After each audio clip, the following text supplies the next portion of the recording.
Nauutan kong mga tugang sa arog kabanal na bangging ini, ang sa tong kagurangnan Hesu Kristo nagbalyo hali sa kagadanan pasiring sa buhay.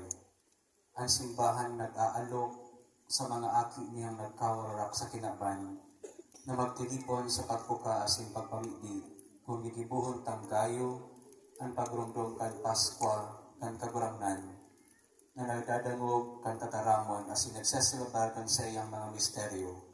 Naglalawang kitang makaayon sa iyang kapangganahan, asin kagadanan, asin mabuhay sa Diyos, na kaiba niya man sana. Mamibigitan. O Diyos, hulikan sa imong aki, warasan mo ang paratubod ning kalayo ning sa imong kamarawayan.